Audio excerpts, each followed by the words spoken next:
This is one of the go-to end of game sets in the NBA. It's called On the Run, where they're trying to get their quickest player with the ball moving downhill towards the rim. So it's going to start with an X cut. So these two players right here are going to X cut off of each other.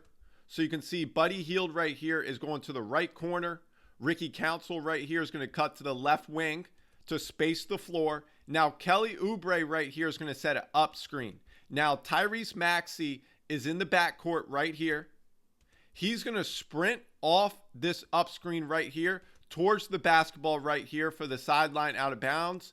Now you can see the Spurs are switching right here. Now what he recognizes is he can back cut immediately right there off the switch. So watch this again. Switch. He immediately back cuts right here. This is a perfect pass right over the top so he can catch it in stride to finish, especially with 2 seconds left. And another important piece right here is Wemby is right here. That's why it's so important for the X cut spacing so Maxey can catch it in stride to finish. Here's an example of Dallas running a sideline out of bounds set called Winner. Now you've seen this throughout college basketball this past season, and it became famous in the NBA by Coach Brad Stevens. So let's break down this set. Now, Winner has a lot of different variations. It can be a cross screen right here and then throw over top. But in this example, they're going to throw right over top to Kyrie right here. And you can see, watch how he gets open right here. There's a lot of important aspects in this set. He's going to bump his defender right there. Now, the pass is going to be right to this spot here to throw over top. The timing of the pass is so important because you have to throw it over top once the offensive player bumps him right here. Now, we have that in part one. Part two is watch up here. So you have a stack formation. The player in the middle is going to cut through. Now, PJ Washington right here is going to cross screen or set a level screen right here for Luka. Luka's going to come off right here. Now, this is option one in Winner, is to pass to Luka 4-3.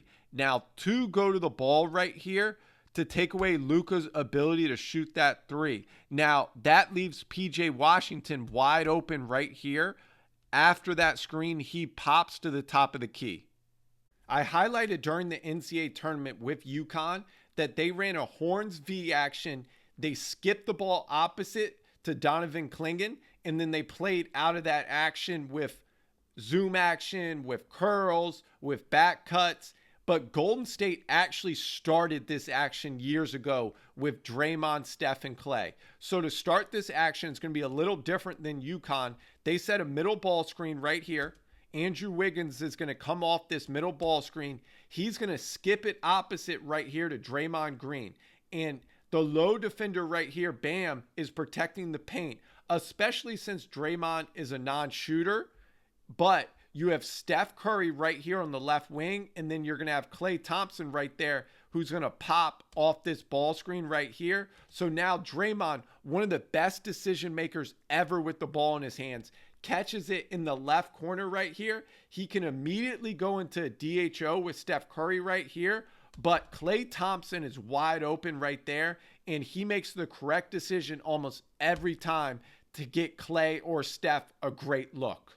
A common action you see in the NBA is a screen the screener action off a ball screen where the screener will veer down. Now, what I mean by that is let's first talk about the screen the screener action. So this after timeout set right here from Denver, you're going to have a rip screen right here. So that's a back screen. Now it starts with this step up screen right here in the middle third of the court. Now the player that sets the initial step up screen right here is now going to veer down. So he sets the down screen to complete the screen the screener set right here. Now here's another variation of a screen the screener set, but it's going to start with a double drag action. So that's 2 ball screens right here. Now we're going to see Kyrie set the rip screen right here, which is the back screen. So part 1 of screen the screener. Now we're going to see the down screen right here for Kyrie to get a 3 at the top of the key. This is an excellent after timeout set from the Oklahoma City Thunder. It's going to start with a UCLA screen right here for Josh Giddey to catch the ball in the mid post. So punch action right here. Now on the weak side, you're going to have a rip screen right here, a back screen. They get a layup in this after timeout set. Same setup again. Now you have the rip screen. And then after the rip screen, you're going to have a screen the screen or stagger away action right here for a three. It's going to be the same setup again. UCLA punch action for Josh Giddey. Now it's going to be a little different action on the weak side. So you have the initial rip screen right here, but it's going to be a flare screen to the right corner because they want to keep the paint open. Then it's going to be a stagger twirl action. So a screen the screen or stagger twirl. So that means this offense player that just set the flare screen is going to curl the first screener. Okay, that's option one, and that's going to be open. Now, the first screener is then going to curl off the second screener for option two for a three. But the first curl is open for a layup. Now, here's another option off that UCLA punch action. So instead of setting the rip screen, they're just going to set a down screen right here for Chet Holmgren. So 5 down action right here. He's going to curl it right for a finish. So that's another option off that UCLA punch action. During the NBA playoffs, you're going to see the Denver Nuggets run a variation of this rip screen into a DHO involving Jamal Murray and Jokic. So this is one of the plays they went to last year when they won the NBA Finals. So let's break down this set. It's going to start with a rip screen right here. So that's the initial action right here. So you have a back screen with Jokic and Jamal Murray. Now they're going to throw it right here to Jokic at the nail. Now off of that pass right there, it's going to be a rip screen with Jamal Murray and Aaron Gordon right here. Now they will throw this pass to Aaron Gordon coming off this rip screen right here for a lob dunk. Now the next part of this action right here is a DHO with Jokic and Jamal Murray. And their two-man action is the best in the NBA right now between Jokic and Jamal Murray. So this rip screen disguises Denver getting into that two-man action, and that allows Jamal Murray to get a wide open three right here. And after timeout or action, you'll see in the playoffs from the Boston Celtics is a flare screen for Al Horford. So they have a number of after timeout sets that they will run to get Al Horford coming off a flare screen. So this first one is going to be a Ram ghost action. So we have the down screen right here. Al Horford is in the dunker spot, right dunker spot. He's going to come up, and it looks like a Ram action, which is the down screen into the ball screen. He's going to ghost this so he doesn't even come up the screen. Now he's going to veer off right here. Once he starts to veer off, you can see the screener's defender right here is at the free throw line. So there's a lot of space between Al Horford and his defender. Now Jaylen Brown right here is going to step in, and he's going to set a flare screen right here. He screens his own defender and Al Horford's defender right here for an open drive to the rim right there, because that closeout right there is on the baseline side, which allows him to drive for a dunk. Now this next example of an after timeout right here is an empty side double drag action. So there's no one on the left break or corner right here. You have two screens. Peyton Pritchard is going to come off both screens right here for that double drag.